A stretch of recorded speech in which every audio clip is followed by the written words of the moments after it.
I'm Graham from Castle Cameras, and you join me again in the glorious New Forest with customer favourite Sony Steve. So you might have seen our last video where we talked about the brand new A7C, which is a great camera, but Steve, I'm really excited. You've managed to get hold of an A7S III to share with us today. This has been such a requested camera by our customers. We've got a lot of guys that are videographers.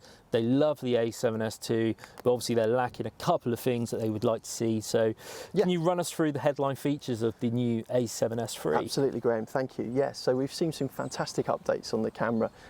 We've had some great feedback from the customers and we've listened.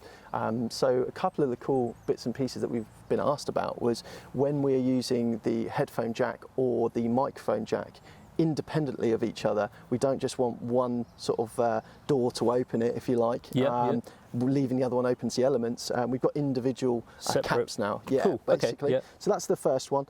We've also updated the door here for the SD card slots, and obviously it takes CF Express as well. Okay. So there'll be two slots, but the CF Express cards will also fit in as well as the SD cards. So you've got 1 and 2 card slots there. On top you'll find you've got the locking buttons now on the exposure compensation dial, and obviously the main dial as well. Of course on the side we've been asked loads for a large HDMI socket, which I don't know if you can see, but we've now done that as well. We'll do a close up in a minute. Yeah, absolutely. Full size HDMI socket. That's it, yeah, absolutely. Obviously we've got the rotating screen now as well, and this is something that we've been asked about for a very long time, and I'm pleased to say we've done that, and it's also touchscreen. We've also adjusted the menu inside, so you've got more video and still separate centric menus essentially for individual use, and obviously you've got my menu, so you can select it to exactly how you like to use it and find the things you use straight away. Sure. And we've actually done a brief video to give you a look of that menu now.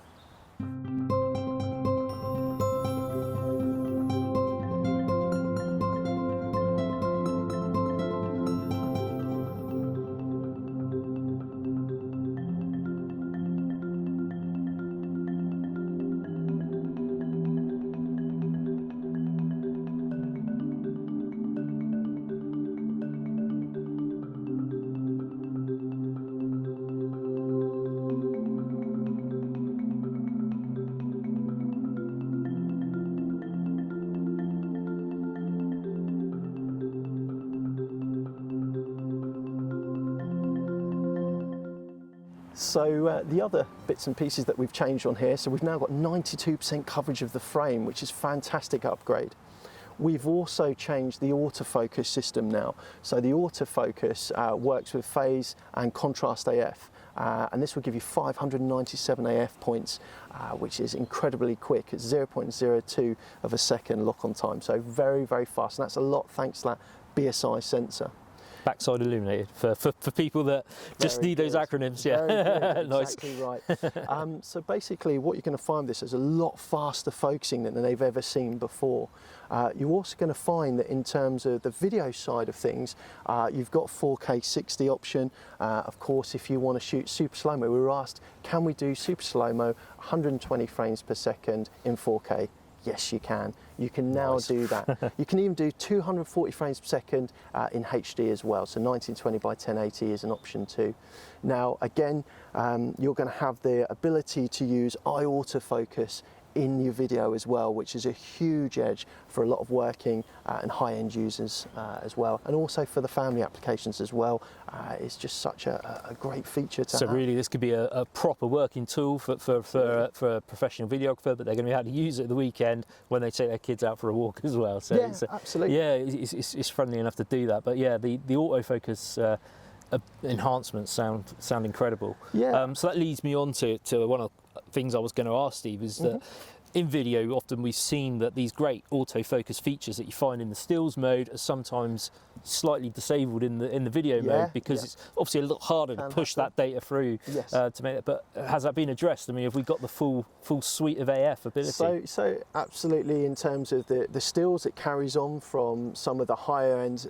What we've noticed are sport and wildlife cameras. There's some fantastic edges, such as that phase and contrast AF update, animal eye autofocus, and again in video, like I say, we've even ported over that IF option as well into that. So in terms of if you're a still photographer, this is going to be fantastic. Yeah.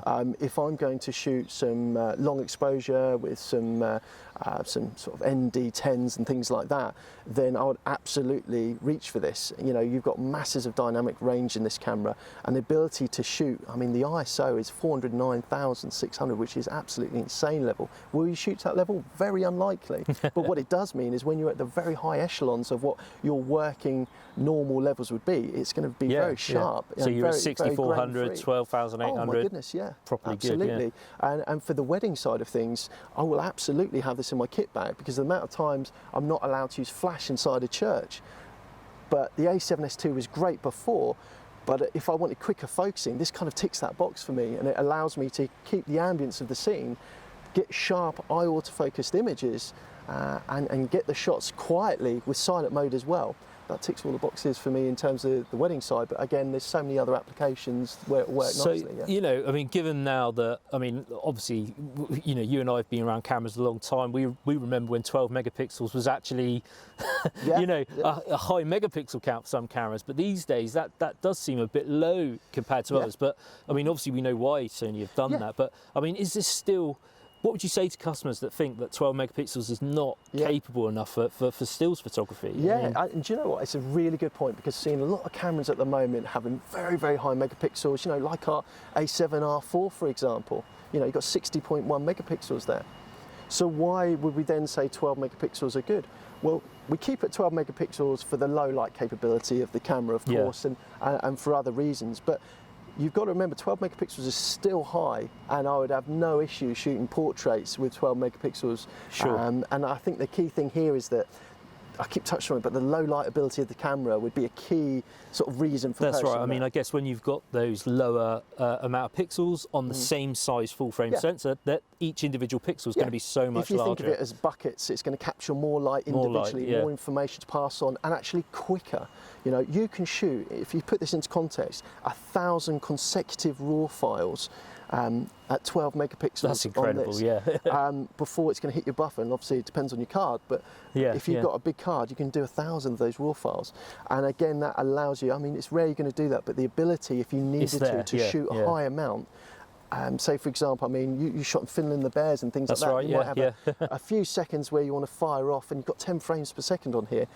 But you don't have to worry that you're going to fill up your card. You can keep shooting. Keep going, And also, you won't have to worry as much about the lighting out there. Perhaps the bears are right at the fringe of the forest. Well, you can bump your ISO up and be really confident, and then add on to the fact your focus lock-on is going to be able to do a fantastic job. Yeah. So just again, that word versatility crops up, but it really is. 12 megapixels is still enough. Yeah, absolutely. Yeah. Excellent. I mean, I certainly, when I used to shoot weddings, you know, I always used D700s. This is going back a very long time ago, but you know, they were 12 megapixel cameras, and you know, they definitely did the job. So I mean, 12 megapixels is still enough without a doubt. It's, I mean, for if you're doing your sort of shots of the night sky, the stars, etc., things like that, I mean, this is perfect. Put a nice bright prime on there, and you're going to be absolutely loving life. To be honest with you, the ISO. Excellent. So Excellent. Very good. So we obviously run through the features. It's obviously clearly a very capable camera, but the full frame mirrorless market, particularly in regards to video, is seriously hot right now. I mean, you've got, you know, obviously competitors like Canon and Panasonic have both recently released some seriously good models. So, I mean, what would, you know, what is this going to make this unique compared to those models? What's going to give this the edge? Yeah, first of all, I think the key thing with this is the ability to shoot, again, we're saying it, far lower lights. You're not going to start needing to carry lights around with you. If you know it's going to be tricky lighting conditions, perhaps you're doing a feature, an interview, something like that, then again, you've got that low light capability. On top of that, you've got the benefit of very fast eye autofocus in video, which is a key step up feature.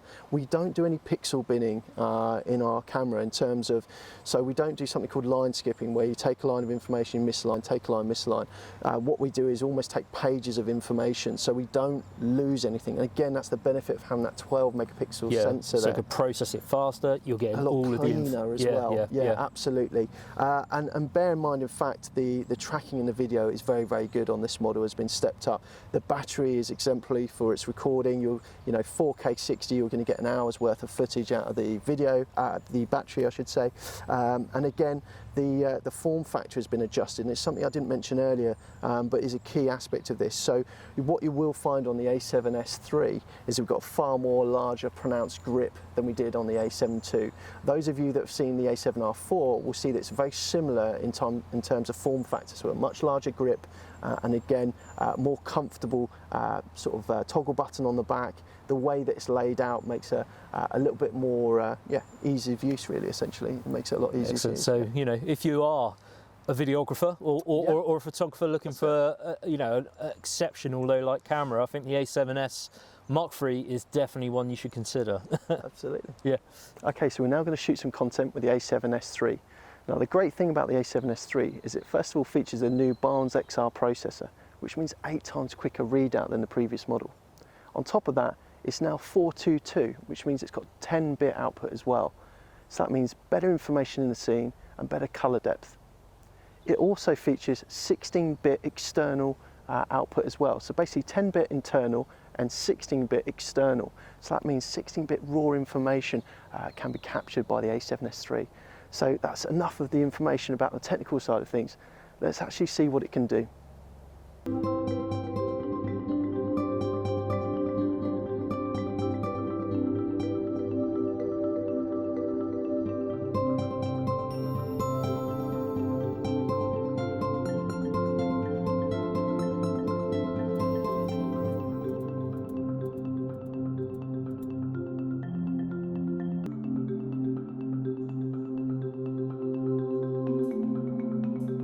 So I'm using the 24mm G Master, which is obviously a very sharp, beautiful lens, but I'm also using the brilliant IAF technology, which makes vlogging an absolute breeze. I'm shooting this as well in the XAVCS 4K 420 8-bit format, but you know, as you can see, the colors, the sharpness, the richness, it is absolutely stunning. And I must say the AF is doing a fantastic job of keeping locked onto my eye. Great camera for vloggers.